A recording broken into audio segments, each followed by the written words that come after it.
Welcome back, everybody. This is Everyone Loves Pirates, and I am so excited to be back playing this game again. It's only been a day for me, but last episode we won our war, and we now have Kildare as part of our lands. And we're going to see what we can do with that. But before we do, I just want to thank all of you that are still watching. Hopefully you're finding this interesting. You are the foundation to this channel. I couldn't do it without you. And along those lines, if you are finding this helpful, please like the video so other people can find them and also find it useful. I'm not monetizing this. I'm not making any money off of it. I just want to do it so that people, so they can learn how to play this great game.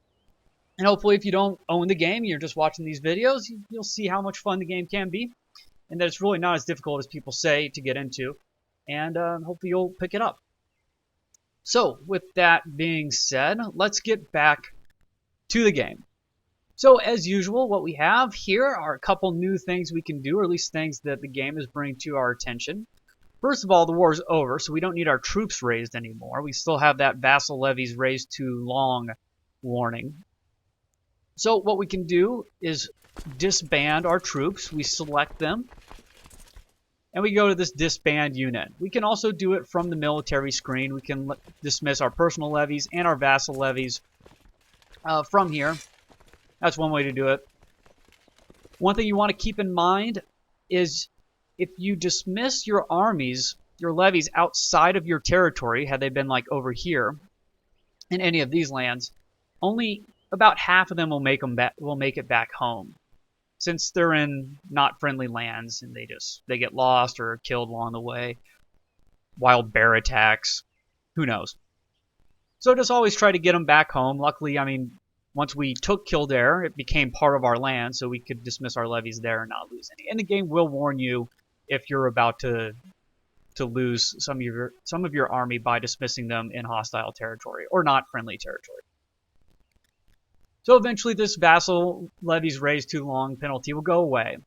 Let's look at this next one. Ooh, a title can be created. The following titles can be created. The Duchy of Tara. Awesome. We can click on that and it will show the Duchy of Tara. And here's the create button. The reason why we can't create it is because we cannot afford the cost, which is 194 gold. It's going to be a while before we have 194 gold. But we do have at least 51% of counties. We actually have 100%. And we will get 200 prestige when we create this. Now the interesting thing is, it used to be you only needed 50% of the counties to do so, to create a duchy, or 50% of the land to create a king, or maybe it's a little more for a kingdom. But they increased what it took to do so, which kind of, I don't know how much I like that. It slows the game down, but then again, you can't just start with one county and immediately be able to create a duchy and then either try to vassalize the guy or attack him and take his land. So, I don't know. It slows the start down, but it was kind of powerful. I kind of wish they would just do it based on land mass. Whoever had the most area of land within the duchy, as long as it was over 50%. But, hey, what can you do? So we're going to end up having to do the same thing once we get our father's land here in Leinster. He's part of this duchy. And we can see that by looking at de jure duchies and scrolling out until the map shows you this is the Duchy of Leinster. It's made up of the county of Ossory and Leinster. Also, I haven't talked about it much because I want you to see what I'm doing, so I'll always use my mouse. But there are shortcut keys for these. These are kind of your QWERTY keys, Q, W, E, R, T, skips Y, then goes to U, I. So you can jump between the ones that you like really quickly just by using the keys on your keyboard. But once again, I'll always click just so you know what I'm doing. You don't get lost. Same thing for these up here. You can use your F keys, F1, F2, F3, F4, F5, F6, F7, 8, and F9 doesn't work for religion for some reason. Oh, great. Both of our bishops. Oh, no. Yeah, not great. Both of our bishops like the Pope quite a bit more than they like us, so we're not getting money from them anymore. And that's another thing we need to look at, is our vassals. But before we do that, I just want to look at this last thing here that says title loss on succession. following titles will be lost on succession. The county of Kildare, the one we just took, will lose it because it's going to go to Inna Mac Murchad. Well, our heir is Domhnall Mac Murchad. Inna Mac Murchad is this middle son. Why is he getting our land? Why isn't it all going to our heir? Well, it's because of our succession law, which we touched on a little bit in a previous episode, but let's look at it again really quick. We have Gavelkind succession law, which means that our titles are divided amongst our children. The oldest, our main heir, gets our primary title, and then the rest of the land is split up between the rest of the children. Unfortunately, we only have 2 pieces of land right now, so our third child doesn't get anything. Unfortunate for him. This can really destabilize your realm. It can mean that, if I died right now, all the trouble I went to get that county of Kildare, I wouldn't have it anymore, and that kind of makes me mad. And if we did decide to make the duchy, however, our main title would be Duke, and that title would go to our heir. So we'd be able to keep the land more or less. What would happen is we would keep our main holding in Dublin, and we would keep the duchy of Tara. The second son, Inna Mac Murchad, would still get Kildare, but he would be a vassal of ours instead of independent. Right now, he'd be independent, which isn't good. We want to keep our land. We want to become a duke. We want to continue to consolidate power so that we can eventually take over Ireland and become the king of Ireland. And who knows, maybe even the empire of Britannia as well. Well, what can we do about this? Luckily, we've been in control long enough. We've reigned for at least 10 years that we can change succession law. We can make it where the oldest person in the dynasty inherits. That'd be seniority, which would actually be our brother. No, wait. The oldest... Yeah, because the oldest child would not like this because his uncle's going to get the land. We can do primogeniture, which is the oldest child gets all the titles. Or we can do an elective monarchy, where we vote on it. I actually really kind of like elective monarchy. I didn't like it in the past, but it can be really helpful. If we change the primogeniture, there's 2 issues. One, these 2 sons are going to hate our guts. They're going to be so mad at us. And they may try to kill us, or maybe it won't matter anyways. But the biggest issue is our heir that gets our land will always be our oldest child. And our oldest child may not be our best child. I mean, his stats look similar kind of to what my stats were when I first started up, but he's slothful, he's craven. He's really not a good character. He's better than the middle child, who's also slothful and craven. But this youngest child is ambitious. I don't really care for chaste, but he's gluttonous, which also is bad. But look at these numbers. I mean, he's not even 16 yet. And unfortunately, we are the one who is his guardian, because I wanted to show you what it's like to be the guardian for a child and how to affect them. So, I mean, he's not going to turn out super awesome, but, he won't be that bad. He's going to be better than his other brothers. So if we change to an elective monarchy, we can choose. We can make, instead of having to worry about having too many sons and having, our lands go away when we die, we can choose out of our entire dynasty. We might choose an uncle who's awesome, or, another son or a nephew, or, it doesn't really matter if our dynasty grows really big. That won't be as big a concern for us, because we'll just elect the person we like, and as long as our vassals like us, it's a good reason. It's one of those reasons why you want to have a lot of diplomacy score, which we'll try to focus on with our characters if we can.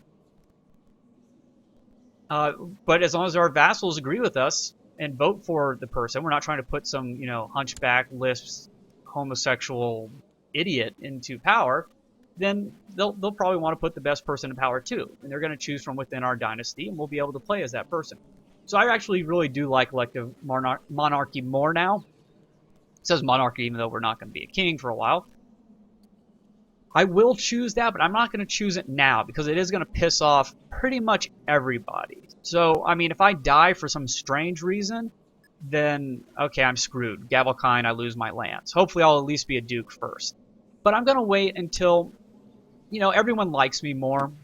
My vassal opinions get way up there. I've been reigning for a long time. My diplomacy is probably as high as it's ever going to be now. But I might get a better chancellor, or I might even get a better wife. Who knows? She wants to have a daughter. Interesting. I actually would kind of like to have a daughter as well, but let's work on this stewardship. So that's my thoughts when it comes to what I would like to do with succession. You can do whatever you like. I've played mostly with premoniture, and I mean that's definitely a way to go, especially once you're comfortable with your genetic line and your eugenics program. But when you know, eventually maybe your good son dies, or it's a little risky, but it's much better than Gavelkind. Unfortunately, it will lower the amount of holdings you can have. Both of these affect the size of our domain. But anyways, let's get going. I'm sorry, that was a lot of talking. I apologize. Let's look at, well, actually, we were just there. Let's look at our vassals. So we have two new vassals. We have the Mayor of Kildare, and we have the Bishop of St. Brigit. 4 is not great. It's mostly just that short reign penalty, which is so bad. It's not as bad as like playing Norse or something, but it's 16. I think they changed it because 16. I think it used to be less than that. I thought it was 14, even when I just played very recently. And I have updated to the newest patch, 2.0.4, which supposedly only changed something about saves and something else. Nothing that should affect our game at all. Cloud saves. I always do local saves. I hate cloud saves. I only play on my computer anyways. So what I think I will do, just for fun, just to show you what happens, it's nothing really big, but I'm going to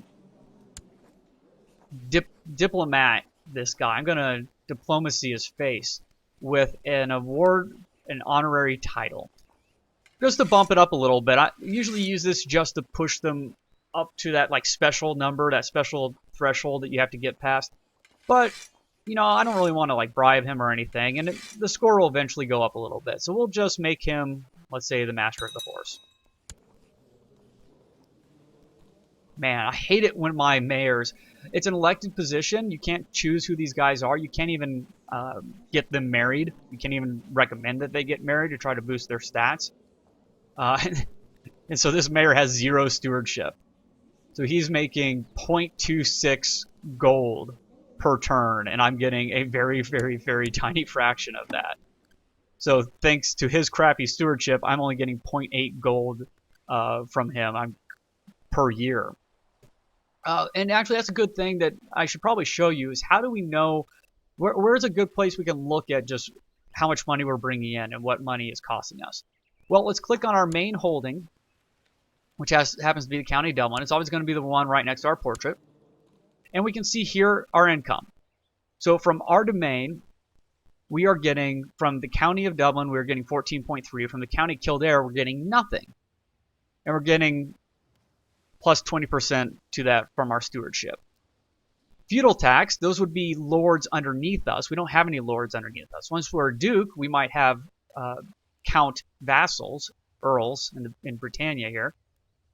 And if we had the right laws where they paid us taxes, then we'd get some money from them there. City taxes from our mayors. Once again, we can see there it is at 0.77. That was rounded up to 0.8 that we're getting from that Kildare mayor. Church, we're not getting anything from the bishops because they're paying the Pope. They like him more. Nothing from trade. That's more of a Republic's thing.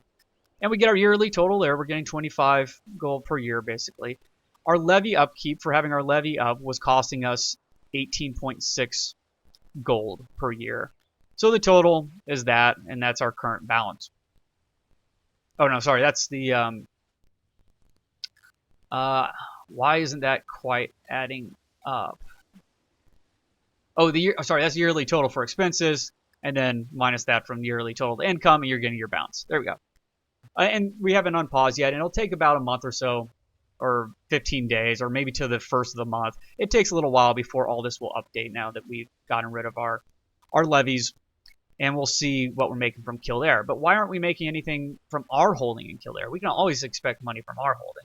Well, we did just conquer it, so we have these modifiers to our new holding.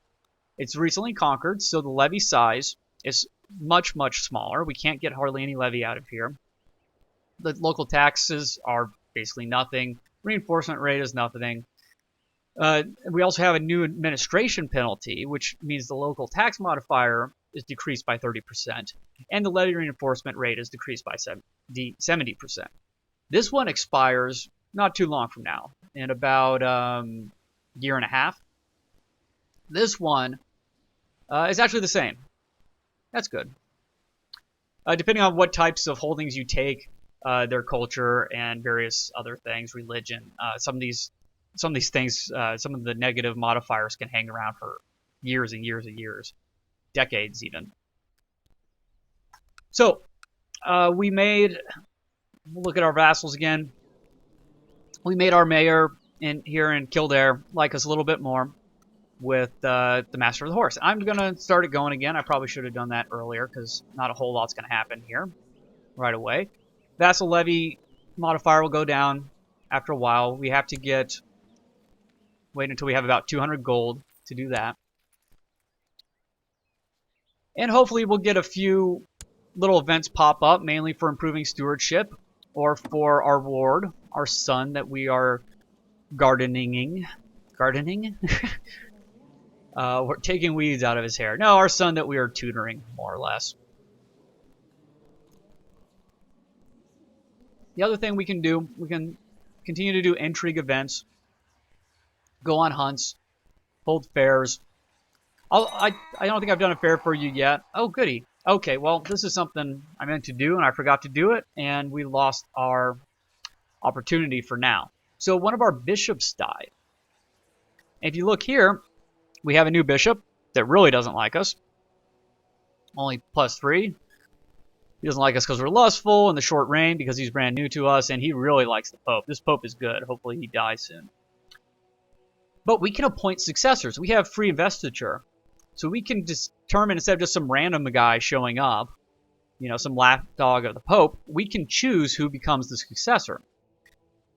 Why would we want to do that? Well, one, if we put someone who likes us into power, there's a good chance, not into power, but we nominate them to be the next bishop, which they will become the next bishop when that bishop dies, then we have a better chance of getting money from them. They'll probably like us more than the Pope.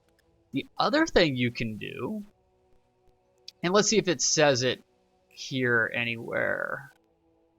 I believe there's a tooltip somewhere that mentions about bishops. I just don't remember where they might put it. Anyways, if you choose someone to inherit a bishopric, you point them as successor, they are no longer in line to inherit anything else. So for instance, our middle son, whom I dislike quite a bit, who I really don't want to be in control of any of my land, those diplomacies so bad, it'd be easy probably to take it back if we did die right now and we played as our heir. But I can make him a bishop, put him in line for the bishopric, and he wouldn't be able to inherit anymore. Our third son would. So let's do that. I can put him in both spots, so when either one of these guys dies, he becomes the bishop. But he can't become the bishop of both, so we'd have to come in and change it for the other guy. There we go. Let's unpause. I like doing that. Just there's some possible inheritors that you just want to get out of the way. Make it where they can't inherit anymore. I don't know if this will update right away. It won't, though. It'll wait until he's actually the bishop. There we go. Very good. I would like to do some of these things. Unfortunately, they cost money, and we're trying to save money. But the other thing to look at, and I'm going to pause real quick so we have time to go on the hunt. But when our dad dies, we will inherit his money. It's not a lot. Man, how do you lose prestige? Probably marrying this girl. Yeah, he married some lowborn girl when mom died. Wow. Lusty, proud, envious, gluttonous, zealot.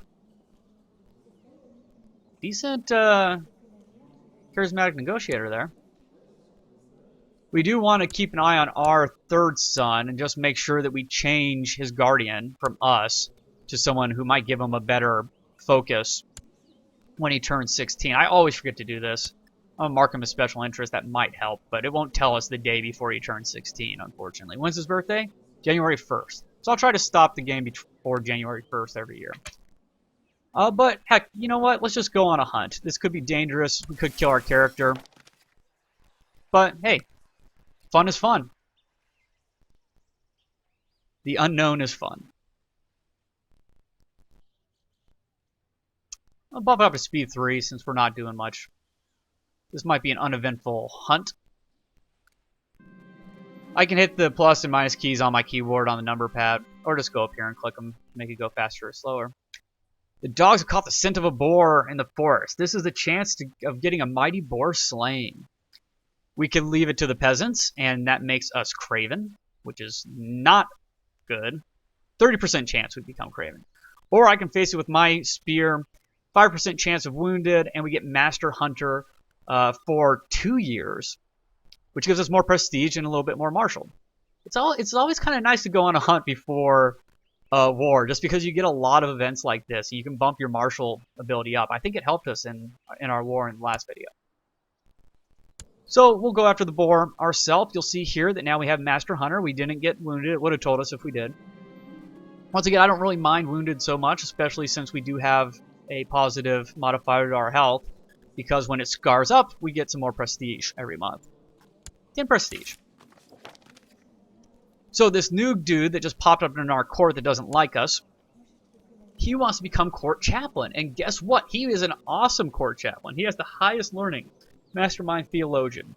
And you know what? I will definitely let him do that since we never switched this guy out. Never once. Despite having someone who's slightly better. But now we don't have to make that other guy mad. So what's going to happen? This is actually kind of interesting. We will see his opinion of us go down 35, as I've mentioned before, from firing him from the council and losing that plus 15 from court chaplain. So the total of those would go down 20. Sorry, 20 and then 15, which is 35. Now the other interesting thing is that this guy who wants to become court chaplain, who's asking us to put him in over the current guy, he has the ambition to become court chaplain.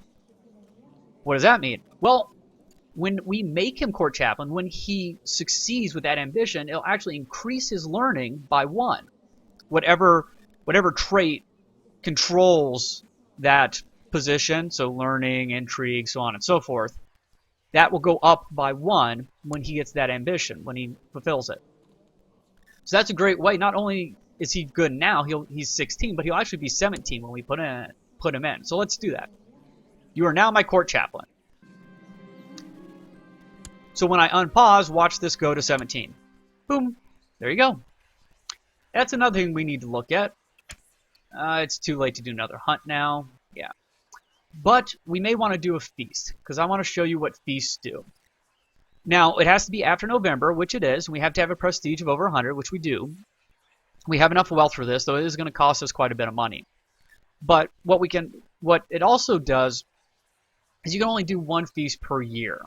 And that's based off of when the feast happens.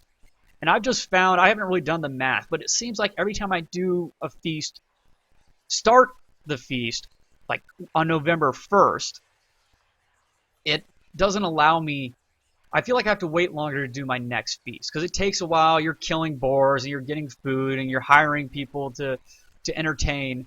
And then the feast fires, into the spring and late winter, and it seems like it comes that you get the benefits more just what's the word? You tend to have the benefits around more if you're doing it every chance you can do it. They seem to last longer, and there's less overlap time where you have no benefits from a feast. If I wait until like December 31st to do so, which is one of the reasons why I usually try to pause on December 30th or December 31st too. So let's do that. And I could be just completely insane, and this doesn't matter at all. Feel free to yell at me in the comments. But it's just one of those things that I started doing because it seemed to be right, and I've kept doing. Really, it's probably a wash, but at least it feels like I don't have to wait as long to do the next feast. So I'll just stop on 30th to make sure. I've given the orders for a great feast to be hosted in Dublin. Let the preparations begin, and all my vassals will be there. If they like us. If they don't like us, they won't come. Even if they like us just a little bit, they might not come. Let's once again just look at our vassals real quick. I'm just going to click on each one of them. He wants to become marshal. See if I can make them like us a little more. It doesn't really matter right now, but if I can do something to make them happy. This guy wants to amass wealth. Great ambition for the church man. Okay. Oh man, he's strong. Too bad you can't have babies. Let's see. This mayor here wants to become our spy master. Oh, sweet. We do need a spy master. Let's do that, because now he's 10 now, but he will be 11. And we don't want our wife to be our spy master anymore because we want half of her score, and we're not getting that because she is both, and we can only have one. So we're only getting her counselor benefit. So our wife's not going to like us for doing this, but she'll still be positive 35, which is fine. So let's look at our vassals here. Mayor Rowan of Kildare. Very nice. Okay. Sorry, I didn't need to go back there. I did for some reason. We go to the point screen. We click on here. You're now our new spy master. He likes us more because we put him as spy master, but it also will, when we let it tick here, he goes up to 11. And we see that we fulfilled his ambition as well. That second line, plus 15. So, that's good. But we lost... Where? Can I just not see it? Spy Master, there it is. I couldn't see the Spy Master one, too. So we actually got 30 for putting him on our council because he had that ambition as well. And then he gets even better. And now we can have him... we can actually maybe be decent with plotting. We might want to see what plots we can do. This is one of the events for the feast that we're having. Traveling dancers first dance for us, and while dancing to a fast and glad tune, which made me want to dance, invited everyone to join them. I danced until I panted, and my face was red, and then I had to sit down and rest for a while, watching the dancers and courtiers having more fun than in a long time. Sorry, I read that horribly. I'm parched. I need to drink something. I'd like to hire you for my feast. Great fun, but my guests are too old for this. I lose prestige or money. I know I'm going to lose a lot of money, so we just gotta keep doing these. Another one fired at the exact same time. While busy preparing for my feast, a troop of wandering jongleurs arrived at the castle. They looked a bit ragged, but their performance entertained the whole castle. Perhaps I should think about offering them my patronage. Either lose prestige or gold. We're going to buy a bunch of them. I'm not going to waste prestige right now. Not that it really matters. While we're on this screen... Oh, crap. Turned January again. I missed... Oh, sorry. No, never mind. That was the same January. I thought it had been a whole year. Oh, man, I'm tired again. Okay. We do need to have our marshal doing stuff. I'm just going to have him train troops just in case we get attacked. I'll switch him over to researching tech once we do become a duke. We also need to get our spy master working. I can have him scheme, make sure there's no plots in my county here. I don't really have anyone that I want to attack right now, but I can also have him study technology, and that's always kind of a nice thing to do. I mean, I don't really want to lose this guy. Better chance of him getting caught probably studying technology than... Well, actually, no, it's lower. It depends probably on the intrigue over here. But let's do that. We talked about it before. I'll show you again. I'll show you exactly how to do it. I just want to find someone who has more technology than us. So, sorry, I'll go back and show what we have. If I can click on my county. Click on the county. We have 9, 12, and 12. We just want to find someone who has more than us in those categories. So pretty much anyone in Italy is going to work. Some people go over to the Byzantines, especially in the early game. Right now, we're actually getting pretty close to them in tech, surprisingly. So if you start really early, you could go over here, but these guys will, man, they will mess a character up when they catch them. So I don't really like to do that. But I also kind of just want to find, it may not matter, this is just something I do, but I want to find someone with low intrigue just so they have less of a chance of finding out that I'm trying to steal their technology. I don't want to piss the Pope off. It's important for the Pope to like you. Spoleto. So I just click on the picture of whoever owns the thing, and I just look at their state intrigue score. It's probably going to be Orvieto. Yeah. Orvieto's bad himself, and his state intrigue is only 14. He either doesn't have a spy master. No, it's just him and his spouse are horrible. His counselor is giving him +8. We could also look at his court just to see if his spy master is in town. Maybe he's here doing something. Well, he is here, but he's not doing anything. It actually tells us, unless they've changed it in the very last patch. it actually tells us what his people are doing. So we can see that his marshal's training troops, and he's researching economy tech with his steward. So if his spy master was here looking around, then I might not want to do this. But we're safe. So here's Orvieto. We'll go to our council. We'll choose study technology, and we'll just click on Orvieto, and our spy master is there studying technology. So hopefully we'll get a little. When he steals the technology, we just get a plus 50 in the bank to use for anything. So here's technology. Right now we have very little. That was from our battles. So we get 50 just sitting there that we could spend on anything that needed 50 to increase. So like siege equipment only needs 20 to increase. These can increase on their own. But so right now, as we can see, we are getting our neighboring bonus for people who are better at shipbuilding, let's say, than we are, that are close to us. But we're also getting plus 8 just from having our spy master studying technology. So while he's studying, he's also just bumping these up year over year, a chance for them to fire each year and get us another 0.1 towards our goal, which is how that works. That's not the percent chance 2.3 per year that it'll go all the way to 3. That's that it'll go up to 2.6 from 2.5. And we don't get the benefits from this until it gets all the way to 3. Legalism is awesome. I always focus on legalism because it helps lower that short reign penalty that you get with your vassals, but it also increases your domain size. Unfortunately, it takes a while to have it work, so you have to get to level 4 before it increases it for dukes to plus 2, and then level 5, 6 for counts to plus 2, and then level 7 for dukes to plus 3, and by then you're a king anyways, you don't care probably. But there we go. We'll let the clock go again. I'm going to check. Oh, we are already at 30 minutes. Oh. I apologize for that. That was a lot more talking than it probably should have been. So I'm going to do this real quick, and then I will pause and start the next video. So no feast is complete without boar meat. This happens every single time. Who will get the prestigious task of hunting and slaying the boars needed for the feast? Send out the marshal. Make the marshal like us more, and also he would gain prestige, and there's a 5% chance he gets wounded. Send out my son would get some prestige.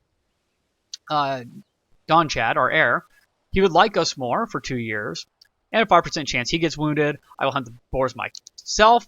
If I was going to go to war soon, I would definitely do this because you get the plus to marshal and stewardship, and the small chances of getting wounded, or we could just force peasants to hunt and nothing bad will happen at all. Sorry, let's look at our son real quick. Well, he's negative 100 basically in prestige because we made him marry our courtier who was a nobody. So let's start, just in case we die and we have to play as him, let's start getting him a little prestige. And if he dies, and we get to play as this son, who will be much better. Okay, I'm going to pause. I will probably upload the next video at the same time I upload this one because I'm going to continue playing. So please come on back if you find this useful and you like it. If you are, or if you're not, feel free to leave me some feedback as well. I'd love to hear it. And if you are and you'd like to help other people find this video so that they can also learn how to play the game, don't keep all the knowledge to yourself. Don't be selfish unless you just want to be the best Crusader Kings player ever. And then, yeah, maybe you should. But if you're a selfless person and you want to share the wealth, give the videos a like, at least the first few, so people can find them easier and more likely to watch them. And, you can share them around too if you like, but I would appreciate that a lot, but they would appreciate it even more. So thanks a lot, guys. I will see y'all later.